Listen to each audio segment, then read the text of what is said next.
예, 그 사실은 이게 우리가 이제 교육 문제를 얘기하다 보면 그 현실에 대한 진단 그리고 우리 교육이 나아가야 될 방향에 대해서는 제가 이렇게 대부분의 사람들은 이념적 성향이나 지역적 뭐 차이나 또 뭐 계층적 차이를 떠나서 거의 공통된 생각들을 갖고 있는 것 같아요. 근데 문제는 현실에서의 쟁점을 가지고 논쟁을 하다 보니까 그거에 매몰되면서 미래에 대한 방향성을 서로 신뢰하지 못하는 또 합의하지 못하는 이런 구조인 것 같습니다. 그래서 저는 이제 그렇게 생각을 합니다. 그 우리가 이제 100만 명, 제가 이제 68년생인데 제가 한 100만 명쯤 될 거예요. 예.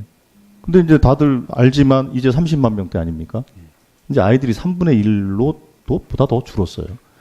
그러면 막 100만 명, 70만 명, 뭐 이렇게 70만 명 정도 고등학교를 가던 시대에 고교의 체제하고 30만 명이 고등학교를 가는 체제는 당연히 달라져야 된다는 겁니다. 어떻게 같은 그 형태로 학교를 운영할 수 있겠습니까? 그러니까 이거는 뭐 자명한 문제이기 때문에 우리가 달리 뭐 선택할 방법이 아닙니다. 이거는 뭐 무슨 자사고를 폐지하고 특목고를 폐지하고 무슨 이념적인 뭐 정책적 판단의 문제가 아니고 그 미래 학령 인구의 변화에 따른 저는 불가피한 선택이라고 보고 있습니다. 그래서 저는 그런 방향으로 추진을 하실 때 제가 주문을 드리고 싶은 얘기는 뭐냐면 우리가 이제 제가 계속 말씀을 드리는 겁니다만 혁신학교를 자꾸 양적으로 확대하지 마세요. 혁신학교가 그 쌓아왔던 그 성과가 있지 않습니까? 그 학교 운영의 방식이라든지 교수 방법이라든지 또 선생님과 학생 또 학부모와의 일종의 관계 문제라든지 학교 거버넌스 문제라든지 다양한 혁신학교의 성과가 있는데 이 혁신학교의 성과를 일반화시켜달라는 말씀입니다. 자꾸 혁신학교를 고유명사로 가다 두지 마시고 혁신학교를 일반 명사화 시켜달라는 주문을 제가 일관되게 드리는 겁니다. 그래야 학교에 변화가 생기고 그랬을 때 학교의 변화를 통해서 학교 교육에 대한 신뢰를 저는 얻을 거라고 보고요. 그렇게 되면 대입제도 문제에 대한 갈등은 저는 훨씬 더 작아질 거라고 보고 있습니다. 그렇게 좀 주문을 좀 한번 드리면서 오늘 제가 보도를 본 거를 가지고 하나 좀 여쭙겠습니다. 제가 평소에 관심을 가지고 했던 건데 서울대병원 그 백남기 농민과 관련된 작년 재작년 국정감사 때 계속 그 교문위에서 얘기가 있었지 않습니까? 그때 서울대병원 측은 그 청와대 등으로부터 그 어떤 외압이나 연락을 받은 바가 없다라고 일관되게 부인을 해왔습니다만 오늘 경찰청 진상조사위원회의 조사에 의하면 그 백남기 농민이 서울대병원으로 이송된 직후에 청와대로부터 연락을 받았다는 거예요. 네.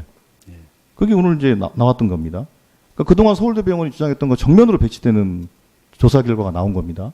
그리고 최근에 그 서창석 병원장이 당시 청와대 정무수석한테 그 환자의 상태에 대해서 지속적으로 보고했다라는 경향신문의 보도도 있었어요.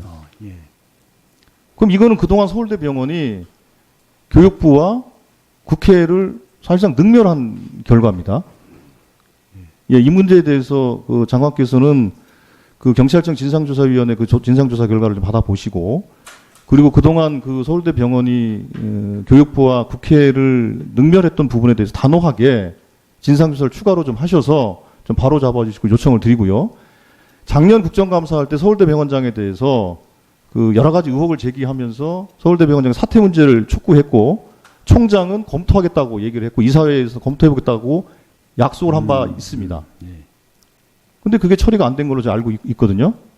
이 문제까지 포함해서 부총리께서는 그 어떻게 조치하실 건지 좀 말씀을 좀 부탁드리겠습니다. 예, 그 결과를 기초로 해서 저희가 필요한 조치를 해 가도록 하겠습니다. 예, 그리고 지난번에 그 태백 특수학교와 관련된 문제가 있지 않습니까? 그 문제에 대해서 제가 이제 이렇게 좀 그 확인을 하다 보니까 파악된 것 중에 하나가 뭐냐면 그때 이제 문제를 일으킨 그 교사가 특수교사 자격증이 없음에도 불구하고 5년 유예를 주면서 특수교사 자격증을 취득하도록 유예를 해줬지 않습니까? 근데 결과적으로 취득을 못했어요. 그렇죠?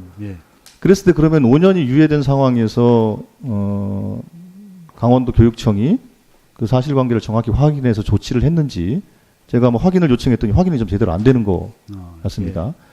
그 확인 좀 해주시고요. 또 한편으로는 그 복지법인에서 운영하는 그 교육시설 예.